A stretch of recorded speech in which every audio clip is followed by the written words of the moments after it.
जय श्री राम। राधे राधे। आप सभी रामायण पवित्र ग्रंथ के बारे में आप लोग बचपन से ही पढ़ते और सुनते आ रहे हैं, जिसमें श्री राम और माता सीता और लक्ष्मण के जीवन से जुड़े पहलुओं को दिखाया गया है, जो हमारे जीवन के कई कई परिस्थितियों में मार्गदर्शन के रूप में जीवन में कैसे आगे बढ़े एक मार्गदर्शन मिलता है। इस कथा में आज हम जानेंगे लक्ष्मण बन जाने के बाद उनकी पत्नी का क्या हुआ। आपका सामान ना लेते हुए वीडियो शुरू करते हैं।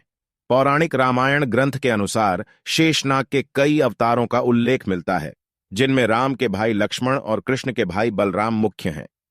रामायण अनुसार राजा दशरथ के तीसरे पुत्र थे। लक्ष्मण उनकी माता का नाम सुमित्रा था। लक्ष्मण के लिए राम ही माता पिता गुरु भाई सब कुछ थे और उनकी आज्ञा का पालन ही इनका मुख्य धर्म था। वे उनके साथ सदा छाया की तरह रहते थे।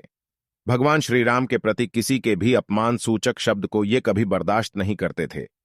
वास्तव में लक्ष्मण का वनवास राम के वनवास से भी अधिक महान है। 14 वर्ष पत्नी से दूर रहकर उन्होंने केवल राम की सेवा को ही अपने जीवन का ध्येय बनाया। वाल्मीकि रामायण के अनुसार उर्मिला जनक नंदिनी सीता की छोटी बहन थीं और सीता के विवाह के समय ही दशरथ और सुमित्रा के पुत्र लक्ष्मण को ब्याही गई थीं। जब राम और सीता के साथ लक्ष्मण भी वनवास को जाने लगे, तब पत्नी उर्मिला ने भी उनके साथ जाने की जिद की, परंतु लक्ष्मण ने उन्हें यह कहकर मना कर दिया कि अयोध्या के राज्य को और माताओं को उनकी आवश्यकता है। उर्मिला के लिए यह बहुत कठिन समय था, ऐसे में जबकि वह नववधू थी और उसके दाम्पत्य जीवन की तो अभी शुरुआत ही हुई थी। लक्ष्मण के वनवास जाने के बाद उर्मिला के पिता अयोध्या आए और उर्मिला को मायके चलने का अनुरोध करने लगे, ताकि मां और सखियों के सान्निध्य में उर्मिला का पति वियोग का दुख कुछ कम हो सके। परंतु उर्मिला ने अपने मायके मिथिला जाने से इनकार करते हुए कहा कि पति की आज्ञा अनुसार पति के परिजनों के साथ रहना और दुख में उनका साथ न छोड़ना ही अब उसका धर्म है। यह उर्मिला का अखंड पतिव्रत धर्म था। जब लक्ष्मण जा रहे थे, तब इस सबसे विकट क्षणों में भी उर्मिला आंसू न बहा सकी, क्योंकि उनके पति लक्ष्मण ने उनसे एक और वचन लिया था कि वह कभी आंसू न बहाएंगी, क्योंकि अगर वह अपने दुख में डूबी रहेंगी तो परिजनों का ख्याल नहीं रख पाएंगी। लेकिन अब सवाल यह उठता है कि लक्ष्मण अपनी पत्नी उर्मिला से 14 वर्ष तक दूर रहे, तो उर्मिला ने इस दौरान क्या किया? इस संबंध में मान्यता कर आधारित एक कथा पढ़ने को मिलती है। कथा यह है कि रावण के पुत्र मेघनाद को यह वरदान था कि जो व्यक्ति 14 वर्षों तक सोया न हो, वही उसे हरा सकता है। लक्ष्मण अपने भाई श्रीराम और भाभी सीता की सुरक्षा और सेवा में इतने लगे रहे कि वे 14 वर्ष तक सो ही नहीं पाए। कथा अनुसार उनके बदले उर्मिला 14 वर्ष तक सोती रही। रावण के वध के बाद श्री राम, सीता और लक्ष्मण वापस अयोध्या लौटे आए और वहां प्रभु श्री राम के राज तिलक की तैयारी होने लगी। उस समय लक्ष्मण जोर जोर से हंसने लगे।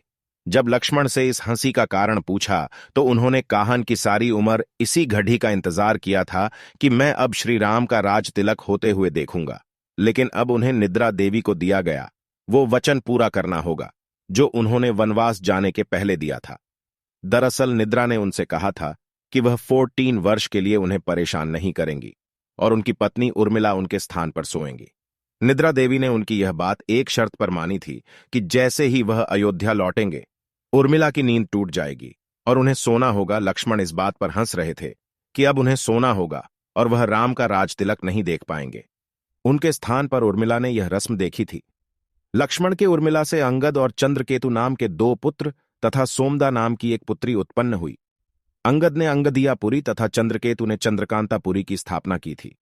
उर्मिला के पतिव्रत का बल एक अन्य कथानुसार लक्ष्मण की विजय का मुख्य कारण उर्मिला का पतिव्रत था।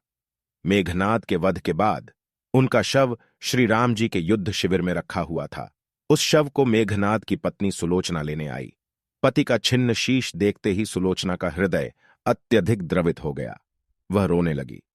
रोते रोते उसके पास खड़े लक्ष्मण की ओर देखा और कहा, सुमित्रा नंदन, तुम भूल कर भी गर्व मत करना कि मेघनाद का वध मैंने किया है। मेघनाद को धराशायी करने की शक्ति विश्व में किसी के पास नहीं थी। यह तो 2 पतिव्रता नारियों का भाग्य था।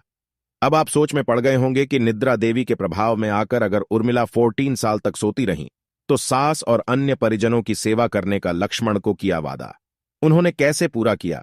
तो उत्तर यह है कि सीता माता ने अपना एक वरदान उर्मिला को दे दिया था। उस वरदान के अनुसार उर्मिला एक साथ 3 कार्य कर सकती थीं। इस तरह उर्मिला ने अपने धर्म का पालन की। इस वीडियो में इतना ही। आपके मन में क्या विचार है, कमेंट जरूर करें। और आपसे निवेदन है, चैनल को लाइक, शेयर, सब्सक्राइब कर बेल आइकन को प्रेस कर दीजिए। नए वीडियो की नोटिफिकेशन मिलती रहे। आपका बहुत बहुत धन्यवाद।